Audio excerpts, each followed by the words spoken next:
Hello. This video is a sequel to the video Artificial Larynx versus Text-to-Speech Software. My last video received a number of nice comments, as well as several questions. I thought I'd answer some questions in this sequel. In case you didn't see or hear my previous video, let me explain. What you are hearing now is text-to-speech software. I'm Michelle. Bob is here and is speaking with an artificial larynx. I'm here, I'm ready. Just answer your questions.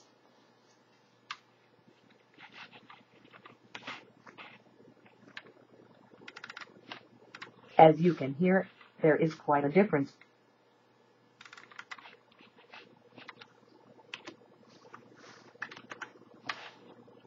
Are you ready for the first question?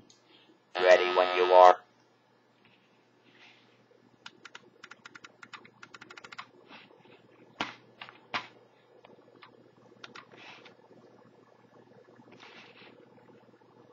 The young lady asks you to have your vocal cords removed, which is why you use the artificial larynx.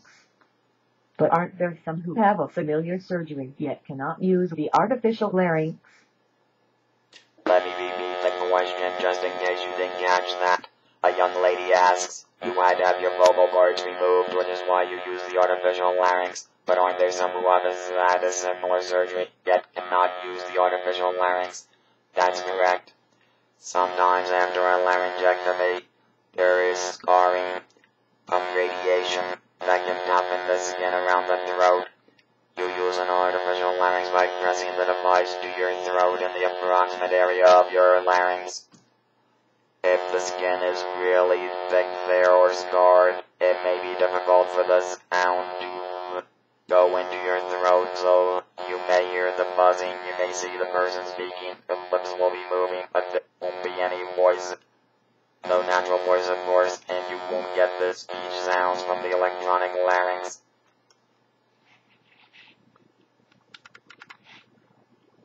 What is the tracheostomy?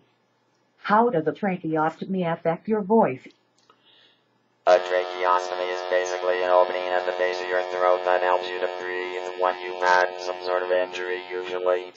Or if you can't breathe on your own, perhaps your diaphragm has been damaged. So they may put you on a ventilator and put a tube into your throat. Or perhaps there's some sort of blockage above in your larynx or in that area that prevents you from breathing properly. There are a number of reasons that you might have this done. However, in terms of your voice, just performing a tracheostomy won't cause you to lose your voice, even if your vocal cords are perfectly healthy. It's pretty simple. If they place an opening in the base of your throat and a tube into your trachea or windpipe, as you exhale to speak, the air is going to escape from the base of your neck and out the tube. Well, your vocal cords may be stretched across the top of your larynx or voice box, but if the air isn't pushing between them, it's not going to make any sound. There are some devices, some speaking valves that can be attached to a tracheostomy. Then it will allow you to divert air into your larynx if you have a working pair of vocal cords. That's the short version.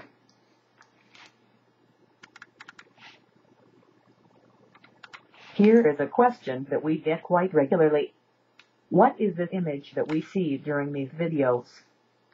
That's an easy one. You are looking down into a human larynx. I don't recall, but I think it's a female larynx.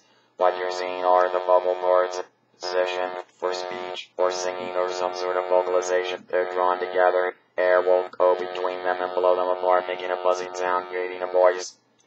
And of course, on top of that, is superimposed the international no sign. And that time was for you to figure out that it's the international no sign for no vocal cords.